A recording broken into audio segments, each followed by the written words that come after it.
Hello दोस्तों, स्वागत है 13 मई के करंट अफेयर में। 13 मई के करंट अफेयर का ये हमारा पहला क्वेश्चन होगा। किसने चेचक उन्मूलन की 40वीं वर्षगांठ पर एक स्मारक डाक टिकट जारी किया है? किसने चेचक उन्मूलन की 40वीं वर्षगांठ पर एक स्मारक डाक टिकट जारी किया है? यूएन ने, डब्ल्यूएचओ ने, इनमें से दोनों या इनमें से कोई नहीं? तो दोस्तों हमारा यहाँ आंसर इनमें से दोनों होगा, क्योंकि यूएन और डब्ल्यूएचओ ने मिलकर आपके चेचक उन्मूलन की 40वीं वर्षगांठ पर एक स्मारक डाक टिकट को जारी किया है। बात है यूएन और आपके डब्ल्यूएचओ की, तो सबसे पहले हम यूएन की बात करते हैं। तो दोस्तों यूएन को हम यूनाइटेड नेशन के नाम से जानते हैं, अर्थात हिंदी में इसे संयुक्त राष्ट्र कहते हैं। इसमें सदस्य देशों की संख्या 193 है। दोस्तों यूएन की स्थापना 24 अक्टूबर 1945 को हुई थी, इसलिए यूएन या संयुक्त राष्ट्र दिवस हम 24 अक्टूबर को मनाते हैं। संयुक्त राष्ट्र का मुख्यालय न्यूयॉर्क अमेरिका में बनाया गया और वर्तमान में संयुक्त राष्ट्र के अध्यक्ष एंटोनियो गुटेरेस हैं। दोस्तों अब हम डब्ल्यूएचओ की बात करें तो डब्ल्यूएचओ को दोस्तों हम बोलते हैं वर्ल्ड हेल्थ ऑर्गेनाइजेशन, हिंदी में इसे विश्व स्वास्थ्य संगठन के नाम से जानते हैं। और डब्ल्यूएचओ की स्थापना 7 अप्रैल 1948 को की गई। डब्ल्यूएचओ का मुख्यालय जिनेवा स्विट्जरलैंड में बनाया गया और वर्तमान में डब्ल्यूएचओ के अध्यक्ष टेड्रोस एड्रोनॉम हैं। अगला क्वेश्चन होगा दोस्तों, मातृ दिवस कब मनाया गया? मातृ दिवस कब मनाया गया? 9 मई, 8 मई, 10 मई या 11 मई को? तो दोस्तों हर वर्ष मातृ दिवस 10 मई को मनाया जाता है। दोस्तों ये इस बार से ही 10 मई को मनाया गया है। ये ऐसा निश्चित नहीं है कि 10 मार्च को ही मातृ दिवस के रूप में मनाते हैं। दोस्तों ये हर वर्ष मई महीने के दूसरे रविवार को विश्व भर में मनाया जाता है। तो अब 2020 में यह दूसरा रविवार मई का 10 मई को पड़ा है, इसलिए 10 मई को मातृ दिवस के रूप में मनाया है। इस दिवस का उद्देश्य माँ के प्रति सम्मान और प्रेम को प्रदर्शित करना होता है। अगला क्वेश्चन है दोस्तों, किसने पुलिसकर्मियों को करमवीर पदक से सम्मानित करने की घोषणा की है? किसने पुलिसकर्मियों को करमवीर पदक से सम्मानित करने की घोषणा की? पंजाब, उड़ीसा, मध्य प्रदेश या हिमाचल प्रदेश? तो दोस्तों मध्य प्रदेश की सरकार ने पुलिसकर्मियों को करमवीर पदक से सम्मानित करने की घोषणा की हुई है।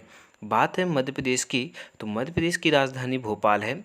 मध्य प्रदेश के मुख्यमंत्री शिवराज सिंह चौहान हैं, जो बीजेपी पार्टी से संबंधित हैं। मध्य प्रदेश के राज्यपाल लालजी टंडन हैं और मध्य प्रदेश के जो उच्च न्यायालय है वो जबलपुर में है और वहाँ के मुख्य न्यायाधीश अजय कुमार मित्तल हैं। मध्य प्रदेश की लोकसभा की सीटें 29, राज्यसभा की सीटें 11, विधानसभा की सीटें 231 निश्चित की गई हैं। दोस्तों आपको बता दें मध्य प्रदेश से होकर कर्क रेखा गुजरती है, जो भारत के 8 राज्यों से होकर गुजरती है। गुजरात, राजस्थान, मध्य प्रदेश, छत्तीसगढ़, झारखंड, पश्चिम बंगाल, त्रिपुरा और मिजोरम, इन 8 राज्यों से कर्क रेखा होकर गुजरती है। मध्य प्रदेश के राष्ट्रीय उद्यान बहुत ही प्रसिद्ध हैं, जो आपके एग्जाम में पूछे जाते हैं, जैसे कान्हा राष्ट्रीय उद्यान, माधव राष्ट्रीय उद्यान, बांधवगढ़ राष्ट्रीय उद्यान, पन्ना राष्ट्रीय उद्यान, इंदिरा प्रियदर्शनी, पेंच राष्ट्रीय उद्यान, संजय राष्ट्रीय उद्यान, सतपुड़ा राष्ट्रीय उद्यान, पन्ना राष्ट्रीय उद्यान। ये सारे राष्ट्रीय उद्यान आपके एग्जाम की दृष्टि से वेरी इंपॉर्टेंट रहते हैं। आपको बता दें मध्य प्रदेश के पड़ोसी राज्यों की संख्या 5 है। महाराष्ट्र, छत्तीसगढ़, उत्तर प्रदेश, गुजरात और राजस्थान, ये पांचों राज्य मध्य प्रदेश से सीमा रेखा बनाते हैं और पड़ोसी राज्य भी कहलाते हैं। अगला क्वेश्चन है दोस्तों, नाथुला पास के पास भारतीय चीनी सैनिक भिड़ गए। नाथुला पास किस राज्य में है? नाथुला पास के पास भारतीय चीनी सैनिक भिड़ गए। नाथुला पास किस राज्य में है? उत्तर प्रदेश, मध्य प्रदेश, सिक्किम या त्रिपुरा? तो दोस्तों सिक्किम राज्य के पास नाथुला पास है, जहां पर भारतीय और चीनी सैनिक भिड़ गए हैं। तो बात है सिक्किम राज्य की। सिक्किम की स्थापना जो हुई थी 16 मई 1975 को की गई। सिक्किम की राजधानी गंगटोक है। सिक्किम के मुख्यमंत्री प्रेम सिंह तमांग हैं, जो सिक्किम क्रांतिकारी मोर्चा पार्टी से संबंधित हैं। सिक्किम के राज्यपाल गंगा प्रसाद हैं। सिक्किम के पड़ोसी देशों की संख्या 3 है, भूटान, चीन और नेपाल। ये 3 तरफ से अन्य देशों से अंतर्राष्ट्रीय सीमा बनाता है और एक तरफ पड़ोसी राज्य अर्थात पश्चिम बंगाल से सीमा रेखा बनाता है। सिक्किम के जो मुख्य न्यायाधीश हैं वो आपके अरुण कुमार गोस्वामी हैं और इसका उच्च न्यायालय गंगटोक में बनाया गया है। सिक्किम से लोकसभा की सीटें 1, राज्यसभा की सीटें 1 तथा विधानसभा की सीटें 32 निश्चित की गई हैं। अगला क्वेश्चन है दोस्तों, संयुक्त राष्ट्र ने कमज़ोर देशों को कोविड-19 राहत के लिए कितनी राशि देने की घोषणा की है? संयुक्त राष्ट्र ने कमज़ोर देशों को कोविड-19 राहत के लिए कितनी राशि देने की घोषणा की है?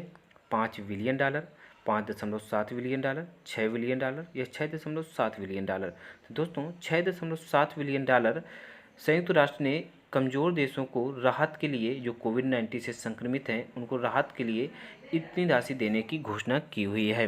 बात है संयुक्त राष्ट्र की, तो संयुक्त राष्ट्र को दोस्तों हम यूनाइटेड नेशन बोलते हैं, जिसे हम यूएन बोल देते हैं। संयुक्त राष्ट्र दिवस 24 अक्टूबर को मनाया जाता है, क्योंकि इसकी स्थापना 24 अक्टूबर 1945 को की गई। संयुक्त राष्ट्र का मुख्यालय न्यूयॉर्क में बनाया गया है, जो यूएसए में पड़ता है, और वर्तमान में इसके अध्यक्ष एंटोनियो गुटेरेस हैं। संयुक्त राष्ट्र में सदस्य देशों की संख्या 193 है। अगला क्वेश्चन है दोस्तों, पॉइंटर इंस्टीट्यूट ने फेक न्यूज़ की जांच के लिए किस प्लेटफार्म पर चैटबॉट लॉन्च किया है? पॉइंटर इंस्टीट्यूट ने फेक न्यूज़ की जांच के लिए किस प्लेटफार्म पर चैटबॉट लॉन्च किया है? फेसबुक पर, व्हाट्सएप पर, ट्विटर पर या इनमें से कोई नहीं? तो दोस्तों व्हाट्सएप पर पॉइंटर इंस्टीट्यूट ने इस फेक न्यूज़ को जांच के लिए चैटबॉट लॉन्च किया हुआ है। दोस्तों आपको बता दें, इंटरनेशनल फैक्ट चेकिंग नेटवर्क जो है आपका, यानी IFCN ने अपना व्हाट्सएप चैटबॉट लॉन्च किया है। इससे यूजर्स आसानी से इस बात का पता लगा सकेंगे कि कोरोना से संबंधित कोई भी जानकारी सही है या गलत। तो दोस्तों ये किसने लॉन्च किया है? Pointer institute. ठीक है। अगला क्वेश्चन है दोस्तों, किस देश ने नए कोरोना एंटीजन टेस्ट की मंजूरी दे दी है? किस देश ने नए कोरोना एंटीजन टेस्ट की मंजूरी दे दी है? भारत, रूस, चीन या अमेरिका? तो दोस्तों अमेरिका देश ने नए कोरोना एंटीजन टेस्ट की मंजूरी दे दी है। दोस्तों ये एंटीजन टेस्ट की मंजूरी किसने दी है? FDA के द्वारा। किसके द्वारा? FDA के द्वारा दी गई है। तो बात है अमेरिका देश की, तो अमेरिका देश आपका उत्तरी अमेरिका महाद्वीप में स्थित है। अमेरिका के राष्ट्रपति भवन का नाम व्हाइट हाउस है, और अमेरिका को हम USA बोलते हैं, जिसे यूनाइटेड स्टेट्स ऑफ अमेरिका बोलते हैं। हिंदी में इसे संयुक्त राष्ट्र अमेरिका बोल सकते हैं। दोस्तों अमेरिका की करेंसी का नाम डॉलर है। अमेरिका के राष्ट्रपति डोनाल्ड ट्रंप हैं। अगला क्वेश्चन है दोस्तों, फ्रीडम ऑफ स्पीच अवार्ड से किसे सम्मानित किया गया?